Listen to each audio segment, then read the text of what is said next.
The whole thing is crazy. These people are crazy. And we're going to have a hard time extending, because no matter what, if they got every dream, every single thing that they ever wanted, which are all bad things, nobody would want them, non-common sense things, they won't extend anything. They won't vote. You won't get a single vote. The only thing I respect them for, one thing, they stick together.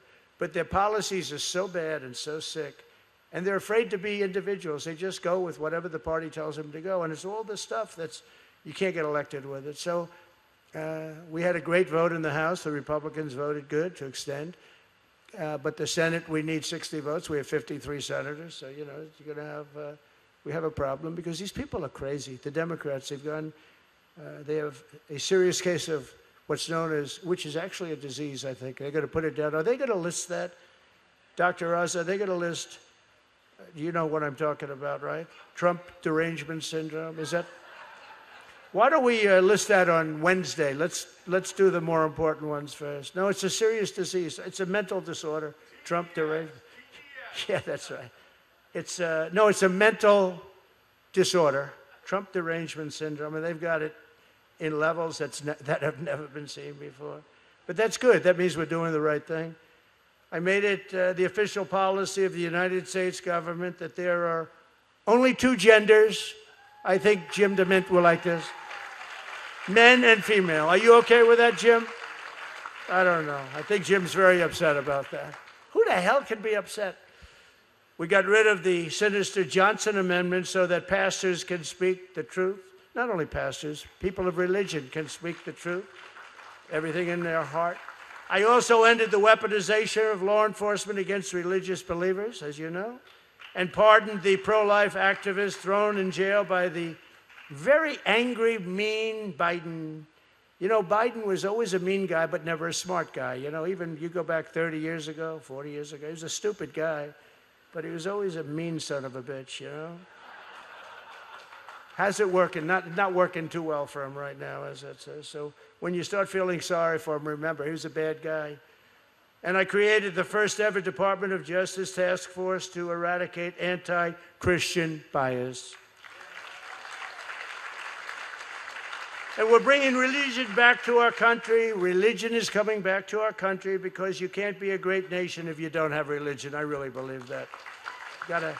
There's got to be something we're doing this for. And to support parents' rights, we're also fighting very hard for school choice. We just got it in the great state of Texas with the governor and lieutenant governor. And we've created a massive tax credit for school choice scholarships so that you can send your child to a school that shares your values. It's a big thing, school choice. I want to congratulate the American Cornerstone Institute, very important, on the Little Patriots program. That's a great program which is devoted to ensuring that young people are taught to love America as much as we do. We love America, or we wouldn't be here tonight. I certainly wouldn't be in a tuxedo tonight. And as you know, next year we'll be celebrating the 250th anniversary of the American founding, 250 years. It doesn't seem so long when you have William the Conqueror. I said, Windsor Castle, when was it built? Sir, around 990. I'd say 990. Let's see. Trying to figure that one out. 990. So it's like, you know, it's like really old. You know, I thought the White House was old. So the White House is 1799. Okay, that's pretty old, right? But 990. It's and the name of the king at the time was William the Conqueror. I said, that's the coolest name I've ever heard. William the Conqueror. And he built this massive, massive castle, and he was known for winning wars. It's very interesting. In fact, I asked King Charles, why do we call you Charles the Conqueror? He said, no, I don't think so. I don't think so. But he's a great guy, and he's doing a great job, an unbelievable job.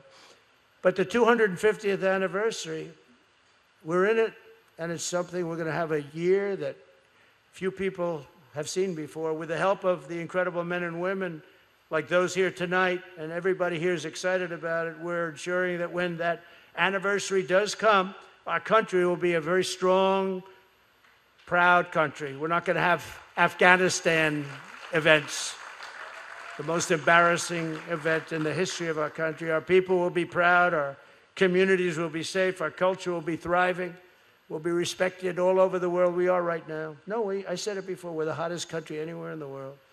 And America will be freer, greater, and more successful than ever before. And remember that we also have the Olympics. You know, we have the Olympics and we have the World Cup. And you know, I got both of them. I was very proud to get both of them. I got them both. And then what happened is I said, you know, as I got him, I got Johnny from the World Cup. He's great. The head guy, he's a great guy. And the Olympics, I dealt with the people because Obama wouldn't do it. You know, he went there and he came in 4th place and he was very angry at them, so he wouldn't talk. And actually, Democrats called up, would you speak to the people in Brussels, wherever they were? And I did. It was like I couldn't get him off the phone because nobody would speak to him from our country. I thought getting the Olympics was important. We got the Olympics, we got the World Cup. But as I got them, I realized that they wouldn't be in my term because, you know, they're usually 8 years out, 10 years out, 6 years out. And my term was coming up, and I thought I'd win the election quite easily, which I did. I ended up winning it. It's by a lot, by a lot. Actually, they don't even fight. You know, the cameras used to turn off. How dare you say that? But now they don't. They say, even the crazy ones, they say, well, it's actually right. But I said, it's funny how God can make things end up. And I said, boy, I'll tell you, it's unbelievable. I got the Olympics, pure and simple. I got the World Cup because the head person's a great friend of mine. I got the World Cup and the Olympics, and I'm not going to be president when we have them. And look what happened. They screwed me on the 2nd election, and I got it in the 3rd. And lo and behold, we not only have the 250th, we have the Olympics and the World Cup. So you never know how things are going to turn out. But I want to thank everybody for being here. I want to congratulate American Cornerstone Institute. It's been amazing, the job that Ben's done. And I have one final thing to say, and this is maybe outside of what I said medically, and watch what's going to happen next week.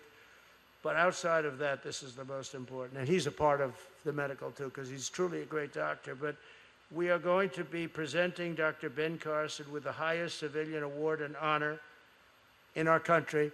It's the civilian version of the Medal of Honor, which is our highest military award. It's the Presidential Medal of Freedom, and we're going to have a ceremony at the White House honoring Dr. Ben Carson, the Presidential Medal of Freedom. Congratulations, Ben. Congratulations. And everybody, thank you very much. We much appreciate it. Congratulations, Ben. He didn't know this. He didn't know it. I hope he's happy. Thank you very much, everybody. Have a good time. Thank you.